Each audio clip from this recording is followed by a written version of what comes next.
बिस्मिल्लाहिर्रहमानिर्रहीम। आज हम बात करेंगे रिपल टैंक के बारे में और ये चैप्टर नंबर 1 का 10.5 वाला आर्टिकल है। ठीक है, और ये इस चैप्टर का लास्ट आर्टिकल है। ठीक है, सबसे पहली बात आपको पता हो रिपल टैंक होता क्या है। आपने बताना रिपल टैंक एक डिवाइस होता है। ठीक है, रिपल टैंक एक डिवाइस होता है। ये क्या करता है, वाटर वेव्स प्रोड्यूस करता है। याद रखना, a device which produce water wave also study characteristics. ठीक हो गया। आप लोगों ने याद रखना है रिपल टैंक क्या होता है। रिपल टैंक एक डिवाइस है जो वाटर वेव्स प्रोड्यूस करता है। ठीक हो गया, और स्टडी करता है उसकी कैरेक्टरिस्टिक्स को, यानी उसकी जो खसूसियात होती है उनकी स्टडी करता है। अच्छा, ये होगी इसकी डिफाइन। इसके बाद हम बात करते हैं इसकी कंस्ट्रक्शन की, कि हमारे पास ये कंसिस्ट किस चीज पे करता है। ठीक है, तो आप लोगों ने याद रखना है कि जो रिपल टैंक की कंस्ट्रक्शन है ना, इसमें आप लोगों ने सबसे पहली चीज ये याद रखनी है कि ये एक रेक्टेंगुलर ट्रे पे मुश्तमिल होता है।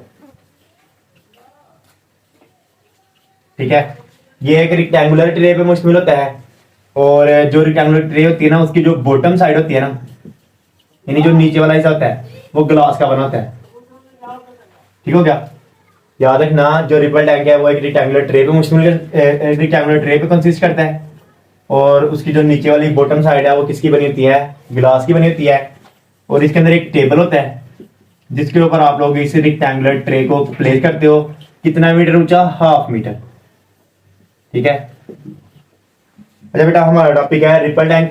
आपने बताना है रिपल टैंक एक डिवाइस है जो वाटर वेव्स प्रोड्यूस करता है और वाटर वेव्स की जो कैरेक्टरिस्टिक्स हैं उनको स्टडी करता है। उसके बाद बताना है ये एक रेक्टेंगुलर ट्रे पे कंसिस्ट करता है। ठीक है, जिसके नीचे वाली साइड ग्लास, यानी जो बॉटम वाली साइड होती है वो ग्लास की बनी होती है। इसको जैसे ही हम टेबल के ऊपर प्लेस करते हैं ना, जस्ट लाइक अगर मैं बोलूं कि ये हमारे पास है, ठीक है, एक ट्रे है, इसको मैंने एक टेबल के ऊपर ही प्लेस किया है। ठीक है, जिस टेबल के ऊपर इसको प्लेस किया है, इसके टेबल के ऊपर ना, अच्छा 1/2 मीटर इसको ऊपर रखते हैं, इसके अंदर ना वाटर फिल कर देते हैं हम। ठीक है,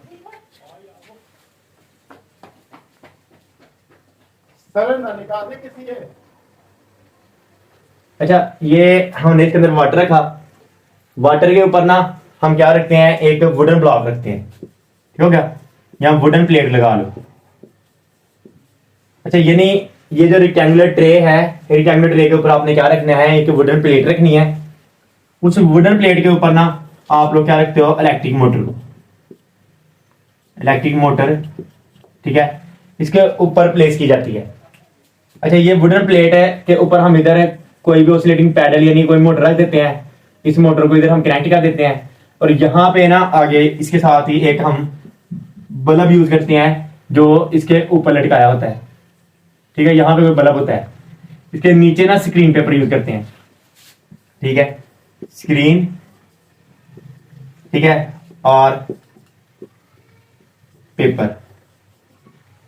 देखो बेटा, जो रिपल टैंक है वो एक डिवाइस है जो वाटर वेव्स प्रोड्यूस करता है और उनकी स्टडी करता है। ये एक रेक्टेंगुलर ट्रे पे कंसिस्ट करता है जिसको मेज से आधा मीटर ऊपर रखा जाता है, और इसके ऊपर हम एक वुडन ब्लॉक रखते हैं, वुडन प्लेट रखते हैं, जिसके ऊपर हम ऑसिलेटर या इलेक्ट्रिक मोटर को प्लेस करते हैं, और इसको साथ इधर कनेक्ट कर देते हैं। ऊपर बल्ब लगा होता है।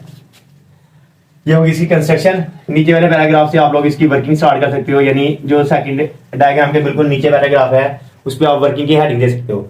वर्किंग में ये है कि आप जो इलेक्ट्रिक मोटर होती है ना, उसको प्लेस करते हो वुडन ब्लॉक के ऊपर। ठीक है, और प्लेस करने के बाद उस इलेक्ट्रिक मोटर को आप लोग कनेक्ट कर देते हो इलेक्ट्रिसिटी से। जैसे इलेक्ट्रिसिटी से कनेक्ट करते हो तो इलेक्ट्रिक मोटर क्या करती है, स्टार्ट कर देती है वाइब्रेट करना। ठीक है, जैसे ये वाइब्रेट करना स्टार्ट कर देती है ना, तो जो ये वुडन ब्लॉक होता है ना, ये वाला वुडन ब्लॉक, ये भी क्या करता है, वाइब्रेट करता है। और वुडन ब्लॉक को आप लोग इस तरह रखते हो रेक्टेंगुलर ट्रे में कि जो वुडन ब्लॉक की बॉटम वाली साइड होती है ना, वो वाटर से टच करती है। ठीक है, अच्छा, पानी से टच करती है। जैसे ही पानी से टच करती है ना, तो देखो मेरी बात दोबारा सुनना। सबसे पहले आप लोगों ने रेक्टेंगुलर ट्रे के ऊपर रखा वुडन ब्लॉक, उस वुडन ब्लॉक के ऊपर आप लोगों ने रख दी इलेक्ट्रिक मोटर। जैसे इलेक्ट्रिक मोटर आप लोगों ने रख के उसको वायर्स के थ्रू कनेक्शन दी, आपने बटन को स्टार्ट ऑन किया, तो ये मोटर वाइब्रेट करना स्टार्ट करेगी। मोटर के वाइब्रेट से ये वुडन ब्लॉक भी वाइब्रेट करेगा, वुडन ब्लॉक के वाइब्रेट से जो इनसाइड वाटर होगा ना, वो वाटर भी क्या करेगा, वाइब्रेट करना स्टार्ट कर देगा। अच्छा, वो जो वाटर वाइब्रेट करेगा ना, उस वाइब्रेशन की वजह से क्या प्रोड्यूस होंगी, वेव्स प्रोड्यूस होंगी। अब उनको हमने किस तरह देखना है, हमने इन वेव्स को देखने के लिए ऊपर लगाया हुआ है बल्ब, नीचे रखी हुई है स्क्रीन, बल्ब को की लाइट इस पे पड़ेगी और स्क्रीन पर इमेज बन जाएगी। ठीक है, इस तरह हम उन वेव्स को देख लेंगे। जैसे ही हम वेव्स को देखते हैं ना, तो हमारे पास कुछ ब्राइट लाइंस आती हैं, कुछ डार्क लाइंस आती हैं। जो ब्राइट लाइंस आती है ना, जो ब्राइट लाइंस, ठीक है, ये ब्राइट लाइन ले लो, जो ब्राइट लाइन आती है उनको वो बोलता है क्रस्ट, और जो डार्क लाइन आती है उनको वो बोलता है ट्रफ। बेटा रिपल टैंक ने वाटर वेव प्रोड्यूस करवाई, और वाटर वेव में क्या प्रोड्यूस कराया, क्रस्ट और ट्रफ प्रोड्यूस कराया। ब्राइट लाइन आपकी जो क्रस्ट को रिप्रेजेंट करती हैं, जो डार्क लाइन है वो ट्रफ को रिप्रेजेंट करती हैं। अच्छा, अब ये जो रिपल टैंक है ना, ये वाटर वेव की जो अदर नेचर्स हैं, जस्ट लाइक रिफ्लेक्शन, रिफ्रैक्शन और डाइफ्रैक्शन, उनकी भी स्टडी करता है। तो अब हम वन बाय वन उनके बारे में बात करते हैं। अच्छा, रिपल टैंक की मदद से जो रिफ्लेक्शन है ना, हम उसको भी स्टडी कर सकते हैं, रिफ्रैक्शन को भी कर सकते हैं, डाइफ्रैक्शन को भी कर सकते हैं। सबसे पहले हम बात करते हैं रिफ्लेक्शन की। रिफ्लेक्शन हम क्या कहते हैं, फॉर एग्जाम्पल ये एक मीडियम है, ठीक है, यहां से वेव आएगी, इस मीडियम से स्ट्राइक करेगी, वापस उसी मीडियम में चली जाएगी। ठीक है, यानी जब वेव एक मीडियम से आए, किस मीडियम में, दूसरे मीडियम में, और बाउंस बैक हो जाए, ठीक है, यानी वापस चली जाए पहले मीडियम में, इसको बोलते हैं रिफ्लेक्शन। लेकिन रिफ्लेक्शन के लिए एक कंडीशन भी है कि रिफ्लेक्शन उस टाइम होगी जब उसका एंगल आई और एंगल आर बराबर होंगे, यानी एंगल ऑफ इंसिडेंट बराबर होने चाहिए एंगल ऑफ रिफ्लेक्शन के, उस टाइम हमारे पास क्या होगी, रिफ्लेक्शन होगी। लेकिन आज जो रिफ्लेक्शन हमने स्टडी करनी है ना, वो रिपल टैंक की मदद से करनी है। तो सबसे पहले जो हमने रिपल टैंक में रेक्टेंगुलर ट्रे लेते हैं ना, ठीक है, उस ट्रे में ना हमने एक रुकावट रखनी है। ठीक है, हमने क्या किया, उस ट्रे में हमने एक रुकावट रख दी, यानी ये ऑब्स्टैकल रख दिया। जैसे ही वेव, ये हमने ऑब्स्टैकल रख दिया, जैसे ही वेव इसे आगे स्ट्राइक करेगी, ठीक है, ये वेव स्ट्राइक कर रही है, और यहाँ पे एक हम मतलब यहाँ पे जो एंगल बनाती है, उस एंगल को हम बोलते हैं आई। बेशक एंगल इस तरह ड्रा कर लो नॉर्मल के साथ, वो जो एंगल बनाती है उस एंगल को हम बोलते हैं आई, और जैसे ही टकरा के नीचे जाती है, वहां पे जो एंगल बनाती है उस एंगल को हम बोलते हैं आर। यानी वेव, सबसे पहले आपने क्या करना है, आपने बताना है, देखो जब भी ये टॉपिक लिखो ना, रिफ्लेक्शन, रिफ्रैक्शन और डाइफ्रैक्शन, तो आपने सबसे पहले बताना है कि रिपल टैंक की मदद से रिफ्लेक्शन प्रोड्यूस की जा सकती है। इस मकसद के लिए आप लोगों ने सबसे पहले एक ऑब्स्टैकल प्लेस करनी है। जैसे ही वेव ऑफ लाइट इससे आगे स्ट्राइक करेगी, तो वो क्या करेगी, पहला आप लोग ये ले लेना कि पहले में वो आगे स्ट्राइक कर रही है, तो वहां पे जो वो एंगल बनाती है, बड़े नॉर्मल ड्रा करते हो आप लोग, वहां पे जो एंगल बनाती है उसको आई बोलते हो।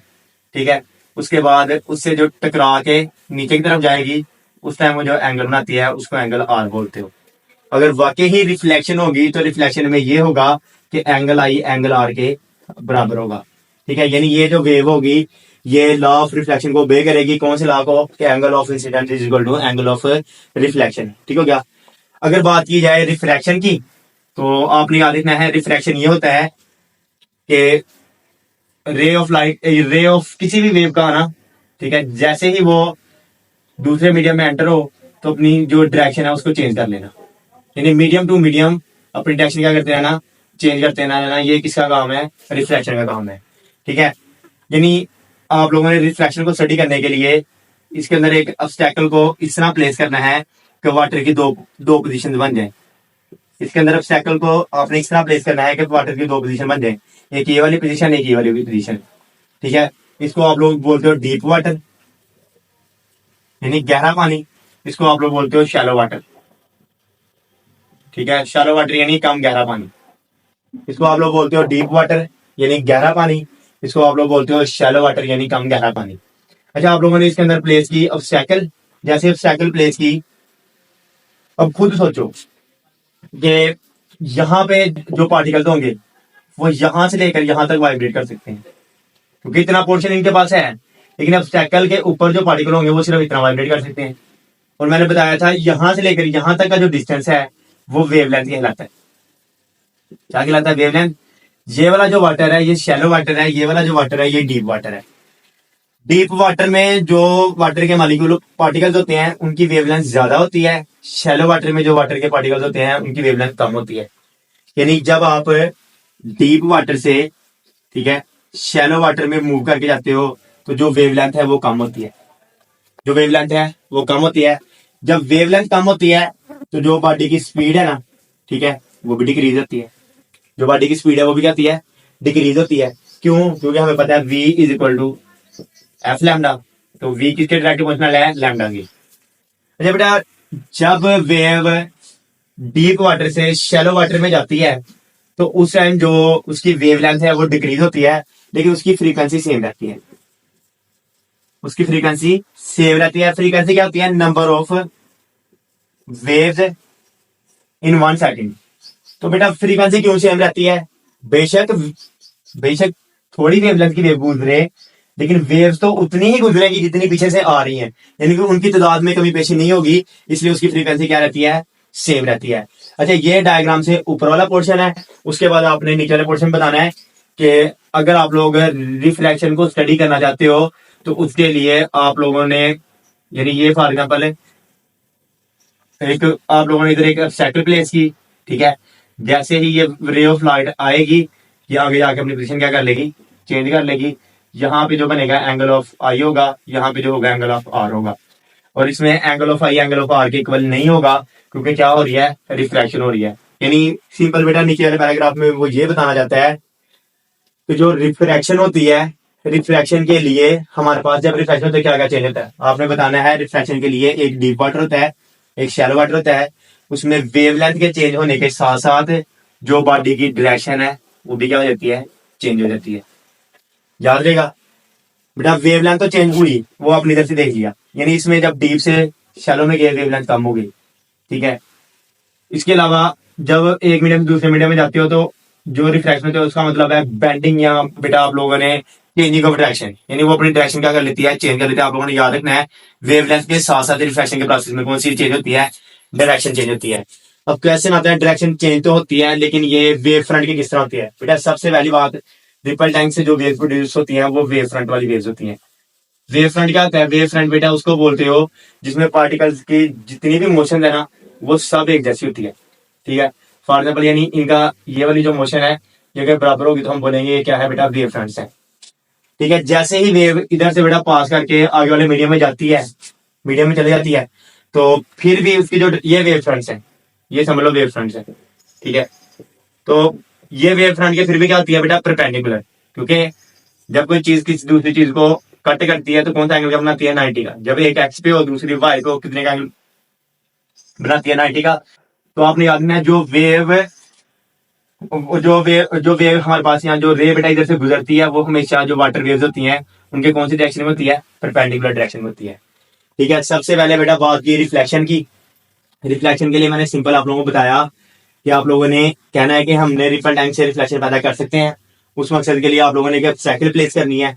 आपने कहना है वहां से रेस जाके स्ट्राइक करती है, वापस पहले मीडियम में आ जाती है, और उस टाइम जो उसका एंगल ऑफ इंसिडेंट होता है एंगल ऑफ रिफ्लेक्शन के बराबर होता है। तो ये आपका बेटा रिफ्लेक्शन वाला टॉपिक कवर हो जाएगा, और ऊपर इसकी डिफाइन कर देना। जब बात आती है रिफ्लेक्शन की, रिफ्लेक्शन का मतलब होता है कि वेव जब एक मीडियम से दूसरे मीडियम में जाती है या जब साइकिल से पास करती है तो अपनी डायरेक्शन क्या कर लेती है, चेंज कर लेती है। और वो कहता है जो इसकी डायरेक्शन होती है वो हमेशा बेटा इनकी डायरेक्शन के परपेंडिकुलर होती है, ठीक है, याद रहेगा, परपेंडिकुलर होती है। अब वो कहते हैं कि रिफ्लेक्शन को स्टडी करने के लिए आप लोगों ने दो तरह का वाटर लेना है, शैलो वाटर और डीप वाटर। डीप वाटर में जो वेवलेंथ है वो ज्यादा होगी, शैलो वाटर में कम होगी। वो कहता है जैसे ही डीप से आप शैलो में जाते हो तो वेवलेंथ कम होती है, इसलिए स्पीड भी कम होती है, लेकिन उसकी फ्रीक्वेंसी क्या रहती है, सेम, क्योंकि जो बेटा सोर्स जितनी फ्रीक्वेंसी की वेव्स पीछे से भेजेगा उतनी ही आगे जाएंगी। नीचे वाले पैराग्राफ में वो ये कहता है कि इसी एक्सपेरिमेंट को आपने किसके लिए यूज करना है, रिफ्रैक्शन के लिए, और बताना है कि रिफ्रैक्शन के प्रोसेस में वेवलेंथ की चेंजिंग के साथ साथ हमारे पास कौन सी चीज की चेंजिंग होती है, डायरेक्शन की चेंजिंग होती है। अब जो इसका लास्ट पॉइंट है, लास्ट टॉपिक है इस चैप्टर का, डिफ्रैक्शन, अब हम उसको स्टडी करते हैं। अच्छा, अब ये लास्ट टॉपिक है, डिफ्रैक्शन को हमने स्टडी करना है रिपल टाइम की मदद से। तो आपने बताना डिफ्रैक्शन होती क्या है बेटा, ये बेंडिंग होती है, ठीक है, और स्प्रेडिंग, ठीक है, ऑफ वेव राउंड ऑब्स्टेकल, ठीक है। यानी बेटा जो आप लोगों ने रुकावट लेनी है उसके राउंड जब वेव यहाँ तो बैंड हो जाए या स्प्रेड हो जाए उसको बोलते हो डिफ्रैक्शन, बाय रिपल्डेंट। अच्छा, इस मकसद के लिए ना आप लोगों ने दो ऑब्स्टैकल्स लेनी है। इस वाले टॉपिक में आपने कितनी ऑब्स्टैकल्स लेनी है? दो ऑब्स्टैकल्स लेनी है। और रिपल्डेंट से जो आपने वेव्स प्रोड्यूस करनी है ना, वो प्लेन या स्ट्रेट वेव्स आप लोगों ने प्रोड्यूस करवानी है। ठीक है, मेरी बात समझ आ गई? यानी आप लोगों ने दो ऑब्स्टैकल्स लेनी है। ये आपने दो ऑब्स्टैकल्स यानी दो स्लिट्स ले ली। ठीक है, ये ऑब्स्टैकल्स हैं, आपने प्लेन वेव्स जनरेट करवा दी। बेटा जब इन स्लिट्स का दरमियानी फासला यानी इस स्लिट से इस तक का जो फासला है वो वेवलेंथ के बराबर होगा। यानी वेव्स, इस वेव्स का इस वेव से फासला यानी क्रस्ट का क्रस्ट से ट्रफ का फासला कितना क्या कहलाता है? वेवलेंथ। ठीक है, कहता है जब स्लिट्स का दरमियानी फासला the distance of slit between them is equal to the wavelength. यानी इन दोनों के दरमियान जो डिस्टेंस है वो वेव्स की वेवलेंथ के अगर बराबर आ जाए, यानी ये ट्रफ से ट्रफ तक का फासला वेवलेंथ कहलाता है। अगर ये दोनों बराबर होंगे, जब इसके अंदर से वेव पास करेगी तो बेटा वो इस तरह बैंड होगी कि हमारे पास सेमी सर्कल्स बनेगी। क्या बनेंगे? Semi circles. ठीक है, ऑलमोस्ट वो सेमी सर्कल बनाएगी जब फासला ये होगा। ठीक है, अच्छा बेटा आपसे कोई क्वेश्चन करे इससे नीचे वाला पॉइंट तो आपको ये समझ आ गया। यानी ये आपका बनता है जब डिस्टेंस कितना हो, डिस्टेंस इक्वल टू वेवलेंथ। ठीक है, जो डिस्टेंस है वो किसके इक्वल होती है? वेवलेंथ के। यानी स्लिट्स के दरमियान जो वेवलेंथ है, डिस्टेंस अगर उसके इक्वल हो, ठीक है, यानी डी बराबर है वेवलेंथ लैम्डा के। ठीक है, तो उस टाइम आप लोगों के पास जो डिफ्रैक्शन होती है वो इस तरह होती है कि हमारे पास सेमी सर्कल्स बनते हैं। अच्छा, सेमी सर्कल्स बनते हैं। अब आपसे को पूछे डिफ्रैक्शन को सबसे बेस्ट आप लोग ऑब्जर्व कब कर सकते हो? बेटा आप सबसे बेहतरीन डिफ्रैक्शन कब देख सकते हो? आपने कहना है जब स्लिट्स का दरमियानी फासला वेवलेंथ के बराबर हो, उस टाइम जो डिफ्रैक्शन की ऑब्जर्वेशन है वो बेस्ट हो सकती है। यानी क्लियरली जो डिफ्रैक्शन है, ठीक है, ऑब्जर्व कब? जब बेटा डिस्टेंस किसके बराबर होगा? वेवलेंथ के बराबर होगा। ठीक हो गया? अच्छा, फिर ऐसा केस भी होगा जिसमें डिस्टेंस वेवलेंथ के बराबर ना हो। वो कहता है अगर ऐसा केस हो जिसमें बेटा जो स्लिट्स का दरमियानी फासला है वो बहुत ज्यादा हो, स्लिट्स का दरमियानी फासला बहुत ज्यादा हो, तो उस टाइम बेटा आप लोगों के पास इस तरह की वेव जनरेट होती है। यानी जो डिफ्रैक्शन है वो बहुत कम होती है एजिस पे, यानी किनारों पे थोड़ी थोड़ी डिफ्रैक्शन होती है। यानी इसका मतलब ये हुआ अगर स्लिट्स का फासला वेवलेंथ के बराबर होगा तो डिफ्रैक्शन सबसे ज्यादा होगी, अगर फासला ज्यादा होगा तो डिफ्रैक्शन कम होगी। 3 पॉइंट्स बनते हैं बेटा पैराग्राफ में इसके में। नंबर 1, जब डिस्टेंस इक्वल होता है वेवलेंथ के, और बता देना कि हमारे पास सेमी सर्कल बनते हैं। डिफ्रैक्शन को क्लियरली ऑब्जर्व कब किया जाता है? जब डिस्टेंस वेवलेंथ के बराबर होता है। दूसरा पॉइंट होगा। तीसरा, जब डिस्टेंस बेटा लार्जर हो, ठीक है, लार्जर हो किसे? देन वेवलेंथ यानी लैम्डा से। जब बेटा लैम्डा से हमारे पास जो डिस्टेंस होगा वो ज्यादा होगा तो उस टाइम हमारे पास जो डिफ्रैक्शन होगी वो बहुत कम होगी। ठीक है, तो ये आज हमारा जो था फर्स्ट वाले चैप्टर का लास्ट आर्टिकल था। इंशाल्लाह नेक्स्ट हम क्वेश्चन आंसर्स और न्यूमेरिकल्स वगैरह करेंगे। Thank you so much. Allah Hafiz.